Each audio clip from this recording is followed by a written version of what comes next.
is it that makes a sewing project feel unique and special and, dare I say, a little fancy? Well, I think it's all in the details. And the cool thing is that you can add those details to just about any sewing project. Today I'm going to walk you through 6 vintage-inspired details that look really impressive, but they're actually really easy to sew. And I'm going to show you how to do each one. Number 6 is my absolute favorite, and I'm going to walk you step by step through how to do it and exactly what you need. If you don't know me, I'm Sarai, the founder of Seamwork. I love sewing, and I want you to love sewing as much as I do. Okay, let's get into it. So I use the Seamwork Baker dress, and what I like about this dress is that it has this romantic style, it's got this beautiful yoke, and it has a lot of different seams and interesting places to play with details. So I made this one in white linen, this is the dress version, and then I also turned it into a top. And if you want to learn more about turning a dress into a top, we have a video on that coming out really soon too. All right, so let's start with the details on the dress. So the first detail I added was a lace yoke, and this is a really simple detail that you can add. I just use an eyelet lace with this pretty scallop border on the bottom for the entire outer yoke on this dress. I really love using eyelet borders as kind of an interesting detail, and we actually have a whole nother video on how to sew with eyelet fabrics that have these really pretty borders, so definitely check that out. But I included this border down at the bottom. So basically, instead of sewing right sides together, the skirt to the yoke like you normally would, what I did is I just laid the yoke on top and then top stitched it down all along the border. This is a super easy detail. You could add to any kind of yoke like this or really anywhere on a bodice. All right, the next one is this pretty lace hem, which I put on the cuff here, and I also put it on the hem of the skirt. So this is very easy, but there's a little trick to make it look good. So one of the problems with sewing a trim to a really lightweight fine fabric like this is that the seams can show through and they can be kind of bulky and obvious. And what we want are for those seams to be really inconspicuous. So what I do is I use a narrow zigzag to sew the trim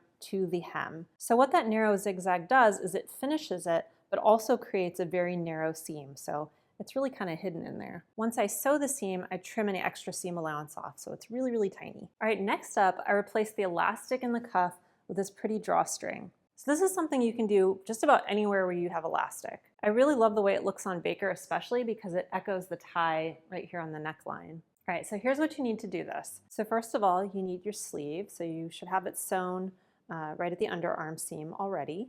You need a strip of fabric to use as your casing. So it just needs to be long enough that it's going to fit around the hem of the sleeve all the way around. And I cut mine about 1.25 inches wide. And then finally, you need something to use as your drawstring. So I made a drawstring that's about 1 yard long. You could also use ribbon if you wanted to. Okay, so first, turn the long edges under and press them down.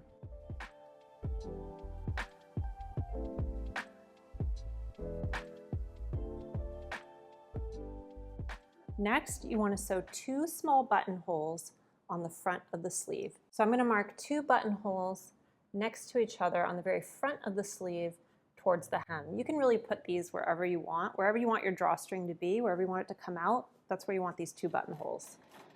Okay, so now I'm going to sew these buttonholes. Once you've sewn the buttonhole, you want to rip it open. You want to make sure to do this before you put your casing in on the other side, which is what we're going to do next. On the wrong side, I'm going to put my casing in. Okay, so take your casing and position it right over the buttonholes on the wrong side.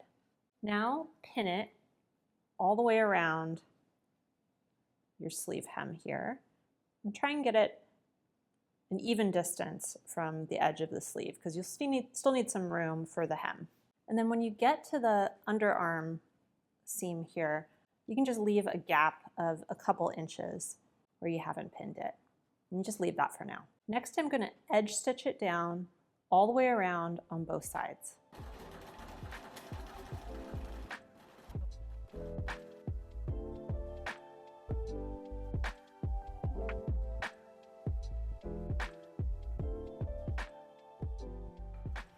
Okay, now we're going to attach the casing ends together. So to do that, I'm just going to position them together like this. You can pin them together if you want so they match up. Don't worry, we're not going to sew it like this. And then I'm going to take my marking tool and I'm just going to mark right there on the casing where they should meet up. So I'll mark it on that side and I'll mark it on that side. All right, now I take the pin out, and what you want to do is flip this so that the casing ends are right side together, like this. I'm going to open the casing out so that it's flat again, and I'm going to pin the two edges of the casing right where I made those marks. And then I'm just going to stitch right across here. Okay, now trim off that excess seam allowance, and we're going to press this open. Now flip it back to the inside and fold those long edges under again, and then we're just going to stitch this gap closed on either side.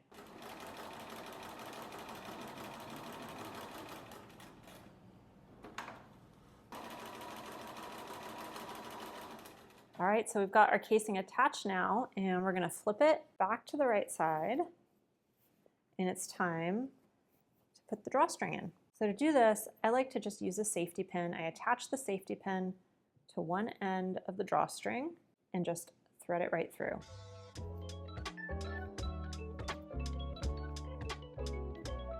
All right, then you just tie it in a cute little bow, and you got your drawstring. You know, on second thought, hindsight's 20/20 on this, guys. I think I should have hemmed this before I did the drawstring, so I definitely recommend doing that next time. All right, now let's take a look at the details that I added to this top. The first detail is this beautiful eyelet ruffle neckline. So to make this, I just used a purchased gathered ruffle trim that I bought at the fabric store, and I sandwiched it between the layers of the outer yoke and the facing of the yoke. One thing to watch out for when you're sewing this is you don't want the trim to go all the way to the center front. You want to leave a little gap here so that it doesn't get caught in the center front seam. So to make sure it doesn't get caught in the center front seam, again, I left a little gap. My gap was 3/8 inches. So to finish these edges here, I just turned them over and made a little hem in the trim. The next thing I did was I added these beautiful small tucks. So the Baker pattern has gathers down here, and I decided to convert them into tucks. All right, now let me show you how to do this. All right, so we have two pieces here, and originally the pieces are supposed to be gathered. So this piece here would be gathered like this to fit onto this piece. So what we want to do is figure out the difference between these two to figure out how much fabric we need to kind of remove with our tucks. So I'll measure the bigger piece, and that's 13.5 inches. And then I'll measure the smaller piece that I'm sewing it to, and that's 8 inches. So we've got 4.5 inches we need to remove. So the next step is to figure out how many tucks we want. So we've got 4.5 inches to remove, so let's say we want to do 9 tucks, and each of them will be 1/2 inch. The next step is to figure out how far apart we want to space our tucks. So you can either space them evenly across the whole piece, or you can cluster them together. You can kind of play around with this and see what you think looks best. So I'm going to take my marking pencil, and I'm going to start marking these tucks. I'm going to make them 1/2 inch wide each and figure out the spacing here. So let's see. Okay, so my piece is 13.5 inches.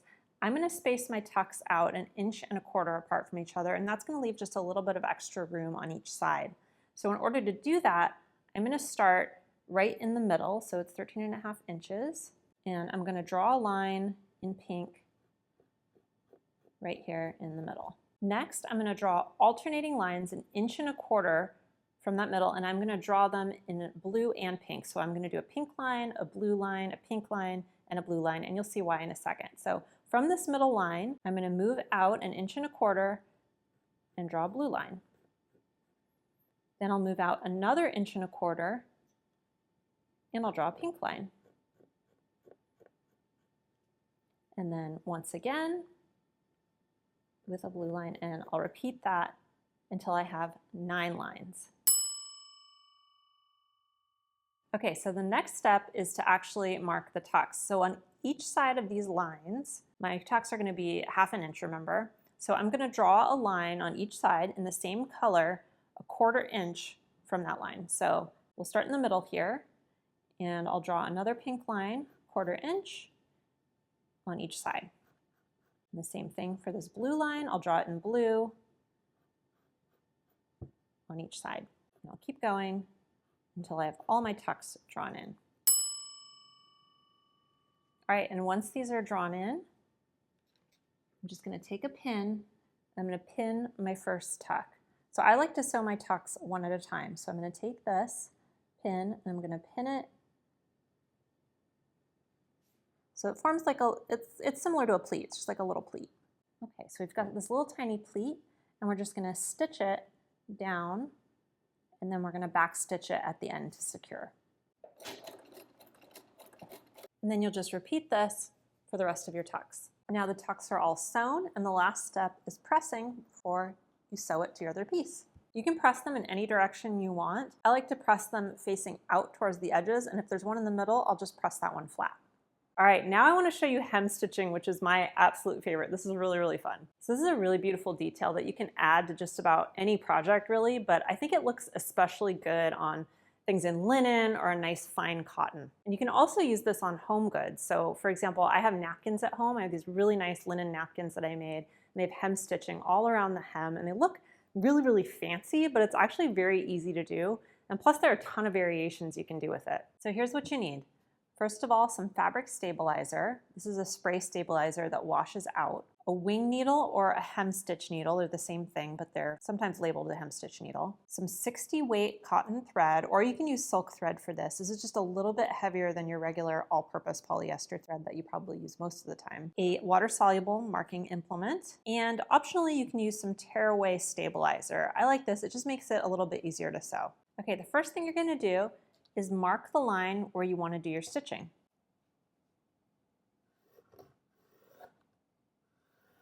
Now you're going to want to put the cotton thread in both the needle and in the bobbin for this. Next, if you're using a really delicate fabric, you might want to spray it with your spray stabilizer, or you can use starch. I didn't find it to be too necessary, but it does make it just a little bit easier if you're using a really lightweight fine fabric. Now pin a piece of tearaway stabilizer to the wrong side of your fabric, just like this. And this will give you a little bit more stiffness and make it easier to sew. All right, now's the fun part, which is when you get to select your stitch. So you can use just about any decorative stitch for this. So I recommend testing out a bunch of them on some scrap and see how they look, because they'll all look a little bit different and you might have a lot of options on your machine that you've never even tried before. So it's really fun to play around with. I used a daisy stitch on my baker, but for this, I'm going to show you a ladder stitch.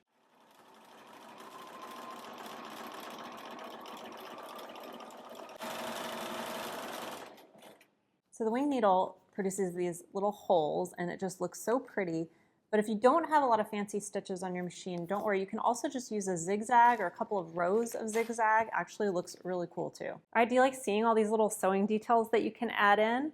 Let me know in the comments. I'd love to hear if you want to see more of this and what kind of details you'd like to see. And if you want access to this pattern plus lots more, be sure to check out Seamwork. When you join, you get access to our entire catalog of over 200 modern sewing patterns, from quick and easy tops to wear anywhere dresses to tailored blazers and pants. We help you to design and craft your own wardrobe. Membership also gets you access to Design Your Wardrobe, our popular course that walks you through a process for laying out a seasonal wardrobe that you can sew. Plus, membership includes our library of dozens of sew-along classes, and best of all, access to our private sewing community, including tens of thousands of members, where you can post projects, ask questions, and even find sewing friends near you. I hang out there all the time along with Haley and the rest of the team here at Seamwork, and I'd love for you to join me. YouTube subscribers get half off a Seamwork membership, making it an incredibly good deal. To sign up, just click the button on screen or the link in the description below to claim your offer. I hope you loved this video, and I'm looking forward to seeing you in the next one.